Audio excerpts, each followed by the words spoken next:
இந்த பிரச்சனை இன்னைக்கு நடந்த ஒரு பெண் குழந்தைக்கு இப்ப நடந்த பிரச்சனையோட நிக்க கூடாது.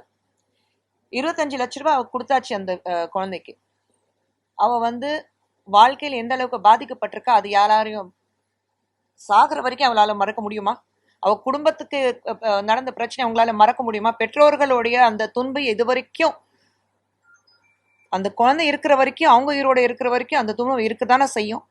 ஒவ்வொரு முறையும் அந்த குழந்தை ஒரு நிமிஷம் எங்கிருந்து வெளியில இருந்து உள்ள வரும்போது அந்த பயம் இருந்துட்டு தான் இருக்கும். ஒரு இருட்டு பார்த்த பயம் இருக்கும், ஒரு ஆம்பளை தனி ரோட்ல பார்த்தா பயம் இருக்கும், ஒரு ரூம்ல ஒரு பையனோட இருந்தா பயமா இருக்கும். அந்த அளவுக்கு துன்பப்படுத்ததுக்கு அப்புறம் நீங்க 25 லட்சம் நாங்க கொடுத்துட்டோம், அதனால்தான் கல்வி ஃப்ரீயா கொடுத்துட்டோம், அதனாலதான் எல்லாமே சரியாயிடுங்கிறது கிடையாது. இது எங்கே முற்றுப்புள்ளி வைக்கணும்? அரெஸ்ட் பண்ண உடனே ஏன் விட்டீங்க? அவன் ஹிஸ்டரி ஷீட்டர் தானே, ஏற்கனவே அவன் மேல பல கேசஸ் இருக்குல்ல.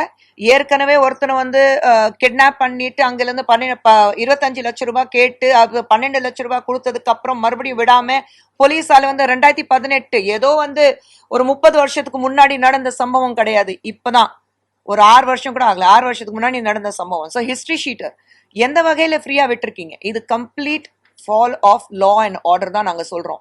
இதுதான் முதலமைச்சர்கிட்ட கேள்வி கேட்டுட்டு இருக்கோம்.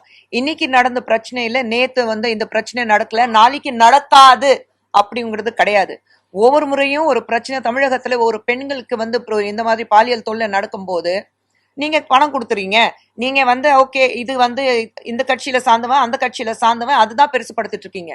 ஒரு விஷயம் மட்டும் நம்ம தெளிவாக புரிஞ்சுக்கணும். ஒரு பெண் பாலியல் தொல்லை நடக்கும் போது எந்த கட்சி ரீதியாக பேசக்கூடாது. இன்னைக்கு நாங்க பாஜக ஆபீஸ்ல இருக்கோம், ஆனா நாங்க பாஜக சார்பாக நாங்க பேசல. ஒரு பெண்ங்கிறது முறையில நாங்க எல்லாரும் இங்க கலந்து பேசிட்டு இருக்கோம். எங்களுக்கு பின்னாடி பாஜக இருக்கு, அது வேற விஷயம். ஆனா தயவு செஞ்சு அது பொலிட்டிக்கல் ஆக்காதீங்க. ஒவ்வொரு முறையும் நீங்க எந்த ஒரு சோசியல் பிளாட்ஃபார்ம் இருந்தாலும் முதல்ல நீங்க ஆடுற மாநிலத்துல இது நடக்கலையா, உங்க மாநிலத்துல இது நடக்கலையா? பெண்கள் உங்களுக்கு ஒரு பொலிட்டிக்கல் ஃபுட்பால் கிடையாது. இங்கே அங்கே தூக்கி வீசி அவளை பத்தி பேசுறதுக்கு முதல்ல இந்த பெண் குழந்தைக்கு நான் நிச்சயமாக பாராட்டுவேன். நான் தைரியமாக வெளியே பேசினா. நிறைய பெண்கள் பயத்துல பேச மாட்டேங்கிறாங்க.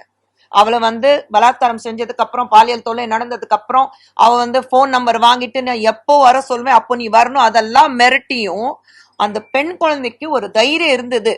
என்ன மாதிரி இன்னொன்று பெண் பாதிக்கப்படக்கூடாது, இந்த மாதிரி இந்த ஆளை பத்தி நான் பேசலன்னா நாளைக்கு இன்னும் எத்தனை பெண்களோட வாழ்க்கையை சீரடிக்க போவோம்னா சொல்லிட்டு அவ வெளியில பேசியிருக்கா. முதல்ல அந்த பெண் குழந்தை பாராட்டணும்.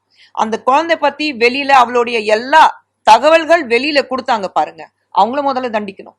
யார் கொடுத்தது? யார் கொடுக்க சொல்ற? அது சட்ட ரீதியாக தவறு தானே. யார் வெளியில கொடுத்தது? நம்ம நிர்பயா சொல்லும் போது கூட எவ்வளவு நாள் கழிச்சுதான் அவளோட பேர், ஆனா இன்னி வரைக்கும் நாங்க அந்த பெண் குழந்தையோட பேர் சொல்றதுல நிர்பயா மட்டும் தான் கூப்பிடுறோம். அப்படி இருக்கும்போது யார் இந்த குழந்தை பத்தி பேரெல்லாம் டீடைல்ஸ் எல்லாம் பர்சனல் டீடைல்ஸ் வெளியே கொடுத்தாங்க? ஏன் அதை பத்தி யாரும் பேச மாட்டேங்கிறீங்க? பேர் கொடுத்தாச்சு, அது யாரும் பேசினாங்க. இது பாஜக, அதிமுக, திமுக, வேற ஏதோ கட்சி எல்லாமே கலந்து நீங்க சண்டை போட்டுட்டு இருக்கீங்க. நான் தயவு செஞ்சு இது பொலிட்டிக்கல் பிரச்சனை ஆக்காதீங்க. பெண்களுக்கு எந்த மாநிலம் இருந்தாலும் பெண்களுக்கு ஒரு பிரச்சனை நடக்கும் போது அது ஃபுட்பால் மாதிரி, கால் பந்து மாதிரி இங்க தூக்கி வீசி அங்க தூக்கி வீசி அவளை இன்னும் கேவலப்படுத்த வேண்டாதான் நான் என்னுடைய வேண்டுகோள்.